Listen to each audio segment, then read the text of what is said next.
What is up, everyone, and happy Sunday to everybody. I just wanted to do this very fun episode about will you buy my bullshit. So we are going to be covering this episode in its entirety because I see this as a potential recurrence in the space, especially when we do have our next wave whenever it will be.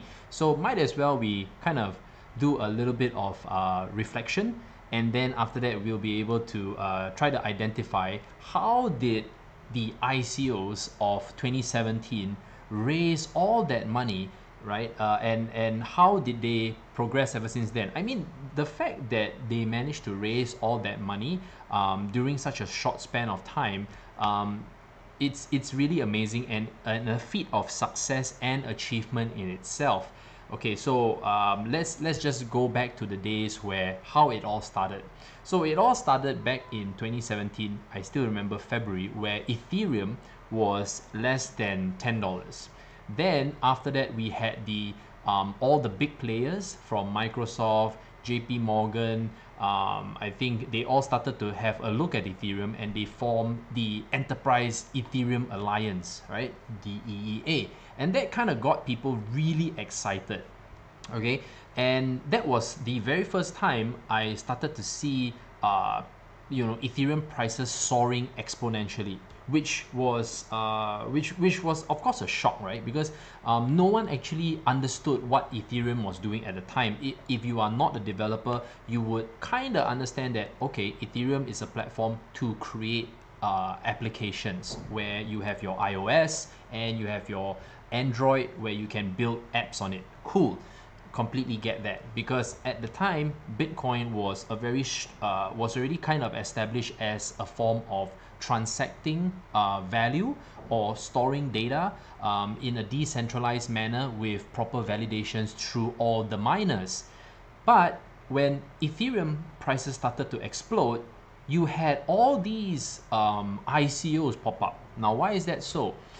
It kind of paved the way for the potential that we could build a community. And of course, I think at the time Vitalik was thinking, great, there are a lot of people planning to build, and at the same time, since or at least Ethereum did a crowd sale or an ICO themselves, I could adopt the same model as well. So the ones who really caught on, right, who really saw the potential, started to do their own ICOs. So of course, at the very get-go, the beginning, you had the very prominent players who are planning to build something and genuinely want to build something and a community in the blockchain and cryptocurrency space. So you had ETC, you had ETC that kind of forked away because of the whole DAO incident, and at the same time, I'm sure there are a lot of technological disagreements that happen. Then you have all the blockchain application solution providers that started to appear. You had also folks who kind of disagreed and felt that Ethereum was very rigid because they are only able to code on Solidity, and that's why they created other platforms that were a little bit more friendly in terms of the programming language. And then you started to see other forms of cryptocurrencies like Litecoin, and then you have, I think, other versions of privacy and whatnot. So everybody was having their so-called thoughts and ideals. And for us, we were like, okay, now there are so many different types of cryptocurrencies and platforms that could potentially perform. Which one was going to do well and have that kind of 5x, 10x, 50x returns like Ethereum? No one knew. And the strange thing was, suddenly you had more and more exchanges popping up, okay? And you have liquidity. And we asked ourselves, hey, if the market was still relatively small, how did the liquidity just start to stream in? Because our community was very small at the time. It still is very small. So it all boiled down to China being one of the strongest miners, because China was very fast to kind of catch on this trend. Initially, it was purely, I guess, from the US and even certain parts of Europe, maybe even Russia. But then when China kind of caught on, and China, by the way, has a bulk of wealth, okay? And when they had a bulk of wealth, what they started to do was get into the mining game as well. As they progressed, initially they don't really care too much about whether their country was pro crypto or blockchain. They were just in it for the money. And obviously, as a Chinese myself and as an Asian, we are purely about profit, right? Obviously, there are going to be thought leaders, business leaders that want to build stuff in the space and play ball with the local authorities. But at the end of the day, it's always about business. It's always about bottom line, making a profit. So suddenly there's all this liquidity. I'm mining all these Bitcoins. I don't know how am I gonna, pay for my operating, operating my mining equipment and pay my staff, right? So obviously I have to sell it off onto the exchange. The exchange will then obviously create some form of liquidity, and that's where you start having this whole exchange of value.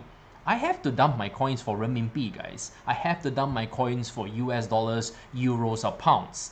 This is just a given. And that's how the liquidity started to come about, right? And now let's come down to the exchanges. You probably understand that part already. Now let's come down to the exchanges. So as an exchange, I start to build my community. My community are my users who are either traders, majority of course 90% to 99% are traders, very little hodlers. Now obviously at the time hodling was the in thing, but then as the market started to tank and liquidity started to dry up, being loyal to a project was no longer viable, and everyone started to turn their stance to become traders. Now, as an exchange, obviously you could do a few things. One, you would probably want to list the hottest coins with the best volume. You didn't even have to ask for permission. That's the beautiful thing. You could just adopt the smart contract and list some of the tokens on the exchange, and then there you go. You were able to do that without even the knowledge of the project. That is the magical thing about it. Like, they didn't even have the chance. The fact that as an exchange, I'm gonna list you, you're blessed. I'm like, wow. I didn't know that it was like that until very much later, by the way.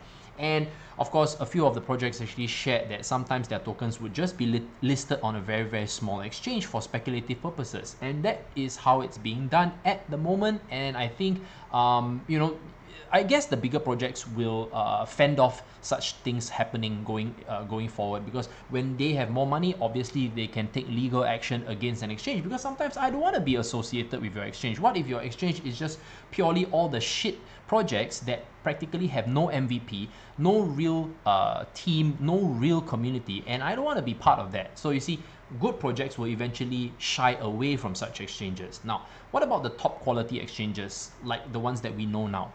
Very simple. They're going to create a structure, or at least a checklist, on what types of projects are going to be allowed to come on board. Then obviously there will be a fee. Now, whether this fee will go towards the operational cost and everything, because ultimately the exchange has a large user base. When you are able to list on the top exchanges, it automatically means you have hundreds and thousands of eyeballs looking at your project, because there will be a description of what your project does. You have a full profile of the team players. It's like instant fame. It's like you being the star on Facebook, Instagram, Twitter, or whatever it is, right? Suddenly a big star shares your tweet, or someone on YouTube gives you a shout out. Suddenly you get subscribers. It's kind of like the same thing. So as an exchange, right, obviously it's always good and important to build an ecosystem. So this ecosystem will gradually evolve, and most of the exchanges that we know now, especially the more credible ones, are going towards that pace, that stage. Okay, now what about the projects then? So the projects will now be in this conundrum where, if I want to be on the best exchanges, I need to fulfill these criteria. So they have to go about finding the talent. Okay, but before we find the talent, I think talent is questionable. There can be people who were experienced in various types of industries before, and because they know how exciting this space is going to be, they start to form a company together, and they become partners, and they decide to, let's build something in this space. Okay, I respect that. Then you have the folks who just purely engage marketing companies, that They have no idea what they're going to do. I disrespect those the most, by the way. They don't have any idea what their business is all about. They haven't thought about the tokenomics. They haven't discussed their go-to market strategy. They practically have zero knowledge, and that was a good bulk of the folks in the space at the time. People who had zero business experience. They have never run a company before. They have never flipped a business. When I say flip a business, means they start a business, they were able to generate revenue, a customer base, or even a product, and they had the balls to start an ICO. Now, those were the purely lucky ones who had zero knowledge, and they managed to raise millions and millions of dollars. And you know what? Till now, they still don't know how to run a company. That is the very sad thing. And for those folks that had invested in those companies, I only feel very, very sorry for you, because you're only gonna be able to get promise upon promise. You know, it's just like that friend whom you kind of know that you know that he doesn't have the capabilities to return you the money that you lent him. You know what I mean? Like, you lend him out of sympathy. Like, you kind of know that you just want to help him out, and he says that he'll kind of return it back to you when he kind of stables down and settles in. It's more like that, you know. But the thing is, at the time, the euphoria of the space, everybody was just purely excited. You know, everybody was just FOMOing, right? The term, right? Fear of missing out. So this is kind of like the part where we were not able to sniff out the bullshit, because a lot of the bullshit was kind of covered up with flowers and perfume. So I would say that the VCs were great at doing that, because the VCs, right, they were so early in the game, they branded themselves as the authority. Like, just because I'm in on this project as a partner, right, a strategic partner, and just so you know, they put in very little of their own capital, because they were already recognized in the space as the gold pickers, all right, gold pickers in the space, right? And we were like, oh, okay, just because this VC is in and this VC is in, it looks good. And don't forget, the VCs would collaborate with each other, and obviously they would say this project is going to make it, and they reach out to their existing network of marketers and connections to exchanges, and bada bing, bada boom, there you go. So they were able to sell the bullshit, right, to us. And when you realize that, you're like, wow, I feel a little bit dumb, right? I was so caught up with what could potentially be the next Bitcoin, be the next Ethereum, that I failed to look at all these things. And I must say, I'm personally guilty of that. I mean, I don't want to name the VCs, because at the end of the day, they did a great job, because they did a great job to flip. And that's what VCs do. They structure a business, they find what you're weak at, they put in the team, and then from then they package it and sell it off to the market. They did a great job, guys. Those who have been long enough in the space will know what I'm talking about. And why I'm doing this episode is to help the ones who are serious about coming into the space not make the same mistakes, and not be too what's the term? Not be too overwhelmed, not to get overly excited, but take a seat back and don't let the pump and dump groups, especially pump and dump groups are the best, I tell you. They're the ones who kind of love to hype shit up. And especially if you're in a signals group, man, I suggest that you really leave those signal groups, because it's only going to be short term. All right. Why is it going to be short term? They are there to make a profit from you, either from a subscription base or a yearly, they will say they have a lifetime thing, and it only costs very little. So to you, you'll be like, that like costs like so little, right? It's so little to be part of that group that I don't mind. And what it does, it kind of intoxicates you, because you suddenly see so many different types of signals going on. It's like ding, ding, ding, ding, ding, ding, ding, like, wow, this is 50%, that is 100%, that is 200%. And then what happens is that you overlook what really matters for you to really have the 100x, 1000x. Let me ask you a question. You have 24 hours in a day. This is a 365 day a week, never rest kind of market. You have a day job. You are someone who is busy, all right? You are someone who is focusing on finding long-lasting wealth because you plan to retire by a certain age, okay, or at least you want to cultivate a nest egg. You want to learn how to create long-lasting wealth, and to join a signals group is definitely not the way to go. It was never the way to go, okay, because the signal groups will always collaborate with each other. They will always make few people make money, because if you don't have people making money in those groups, obviously you will not have any credibility and testimonials. This is how marketing works. And if you don't have any proof that you have given people the opportunity to make money, then they won't. You see, they will not say anything. So you notice that there are certain signal groups that don't even allow you to communicate. They put up signals that say, okay, we help our members, but in actual fact, they never help jack shit. They never ever put that signal out, but it got you curious because you're just looking at the Telegram chat and you're like, wow, this signal group is crazy. And you see the fact that there are so many signal groups out there, okay, that have 50,000 members, 15,000 members. And then you realize, wow, these guys must be doing something right, because it's all about the marketing. It's all about how you brand yourself. But in actual fact, these guys will never show their faces. These guys will never be upfront like the way how CG has been doing it. We are upfront. Guys, this is my face, guys. You've seen my company. We're registered in Singapore.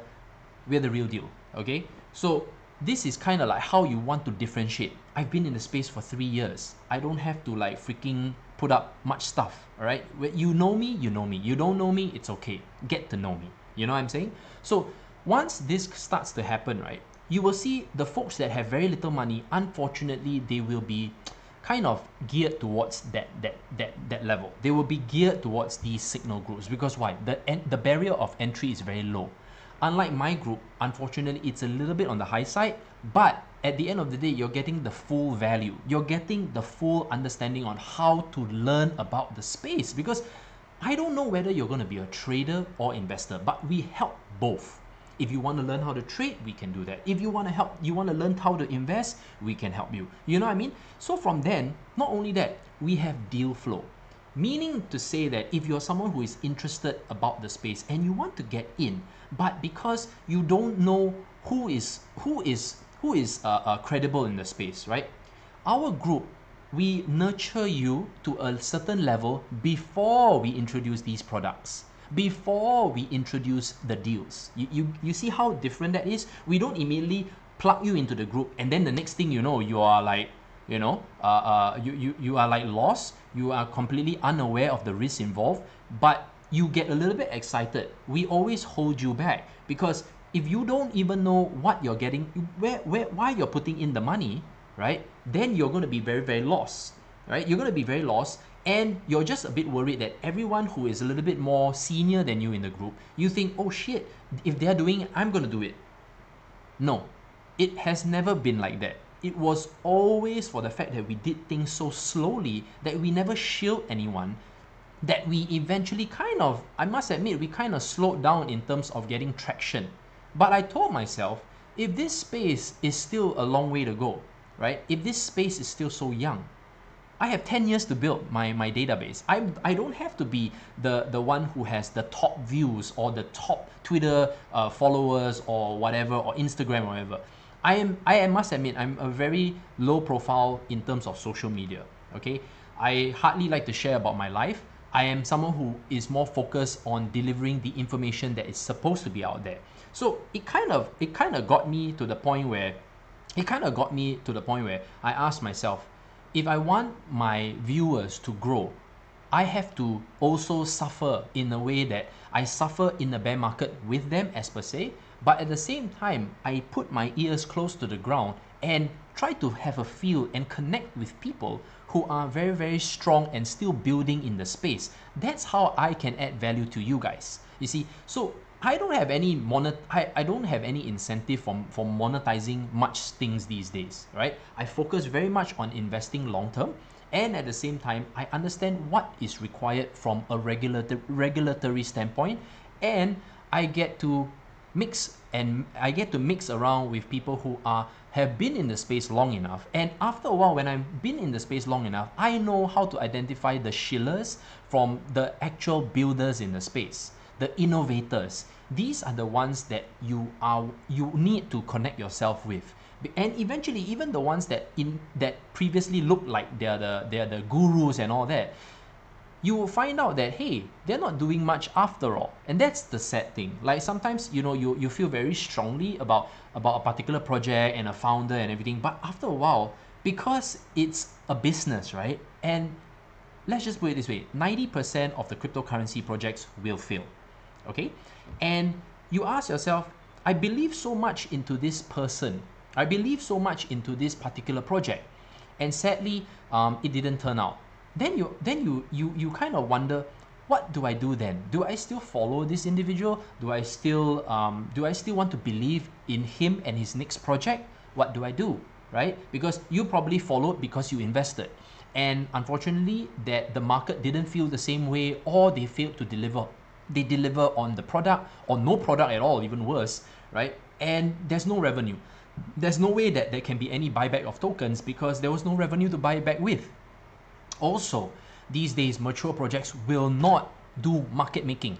I just repeat myself again. Solid projects will never pay money to market makers to move their tokens.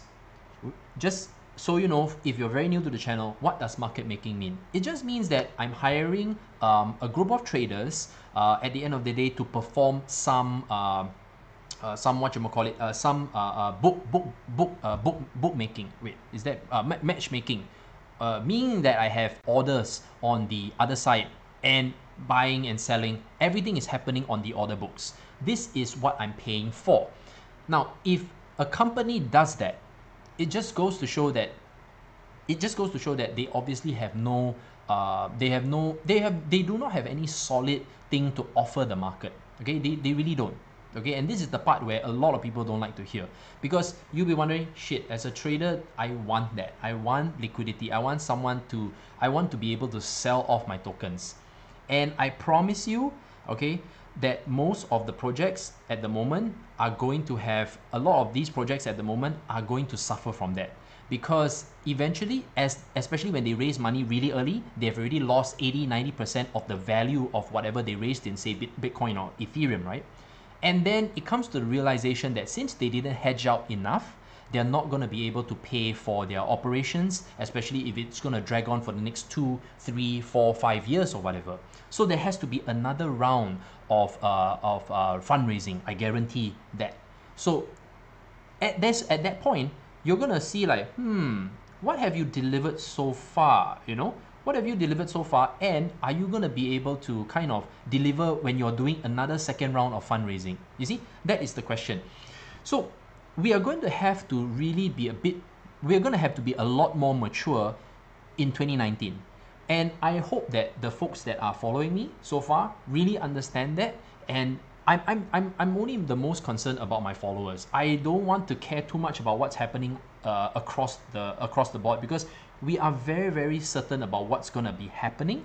And the very first thing that has to happen is either self-regulation, right, or government regulation. The moment these two things are clearly defined, that's when you see the space starts to open up. I know that the whole crypto space is kind of against regulation, because we have already been regulated to the point where, I don't have privacy. Whatever that belongs to me should belong to me. Okay, I get it. I really do. But folks, you must understand that this is a bigger space. This is something that has to happen. If it doesn't happen, if we don't care for ourselves, we are only interested in just killing and milking everybody within this space and then leaving, no one will want to build anything here, okay? Because for this space to grow, you need to protect the investors. You need to protect and educate the people. That's why a lot of the bigger exchanges these days are focusing on education, if you notice. Also, the current smart contract platform the smart contract platforms are focusing on workshops to help developers understand how to build decentralized applications. I hope you start to see that. Look at Komodo, look at Quantum, you look at Ethereum, you look at Icon. They are all busy doing that. They are not busy making their token fly up and down. If their token flies up and down, it is not by them. Let me just tell you just a simple, very straightforward secret. Order books are so thin right now, I can move most cryptocurrencies 20-30% within the day myself if I wanted to. But I'm not going to do that because I am very focused on building shit. I'm very focused on being clean in the space because I want people to recognize me for the good work that I'm doing here and not for the fact that I can make people profits. I don't really care so much about that because right now, if you say that you make someone good profits, so what? That's last trade. You see, where's the attachment? You know what I mean? When we recommended NPXS a long time ago, we didn't know when they would make money. We never knew. Okay, there were folks that we were with the project for like 5-6 months before something happened. 5-6 months and not 5-6 days. 5-6 months because we believed in them. That's all. And we decided based on what they're showing us, let's put our money in. That's all. That was the only ICO that we participated in. Everybody who is part of my community knows that. I didn't get into quantum early. I didn't get into Kyber network early. I traded those, right? I stayed relatively invested in those, but I never entered an ICO as aggressively like how everyone else did because I didn't have enough faith or the realization that this is something credible for now. And I'm pretty thankful because the relationships that we built with Pundi X is gonna be long term. It's gonna we are now able to connect with them at a higher level compared to whatever that was happening previously. And that's kind of like how it's gonna be, right? And you want to kind of, if you're gonna be an investor in the space, you want to be like that as well. You want to start having that connection with the projects so that once it comes out, right, you know exactly what to do. And don't be too attached to the point that you're like a cultist, you know what I mean? Like you start to look at things from a broad-based perspective, right? Because you must not have emotions. When you are investing and you are trading, usually emotions have to be separate. You have to learn how to separate yourself from what you invest in or trade in because you want to look at the facts. Facts will sell. Okay, facts will sell, guys. Okay, because if people like to tell the story, they usually love to say stories sell or something like that, right? But at the end of the day, stories are just stories. We are now in the space where there's too many stories, there's not enough facts. That's the reality of it. And we want to make sure that folks around us start to look at us as folks that are credible, we know our stuff. And if you're someone who wants to know your stuff, you're either going to be building or you start becoming a savvy investor or savvy trader, right? It's one of these three things, or maybe a mixture of any of these three. Because if you don't even know how to communicate what's happening in the space, you don't even know what to look out for, what's going to be the next leg, you are going to be in for a world of hurt. Either you are someone who is going to lose a lot of money, or you're someone who is going to start a company in the space only to have it fail because you don't know what are the inner mechanics. You don't know what makes something work in the space. And I think this just goes for business in general. So, you know, for that being said, right, I think you guys are one of the smartest communities that are out there. Okay, you should take full pride on that, and especially if you are still, you know, invested in certain projects or cryptocurrencies, right? Start to look at it, right? Start to look at it from the way I suggested in this episode, and ask yourself, is this still worth investing in? Should I still be part of it, right? And even if I lost money in it, what did I learn from it? These are all the things. Don't be the typical gambler, you know, where you lose money, you curse about it, and then you bitch about it, and then after that you didn't learn anything from the experience. You go back to the casino, you make the same mistake. Try to learn from that experience. What did I do wrong? Why did I place the bet in such a way? Was I having a certain attitude or mood at the time? Do I even know how to play the game right? You know, it's not just about having money, guys. Sometimes it's about having the right knowledge before you play the game. With that being said, thank you so much for watching, guys, and I'll see you in the next episode.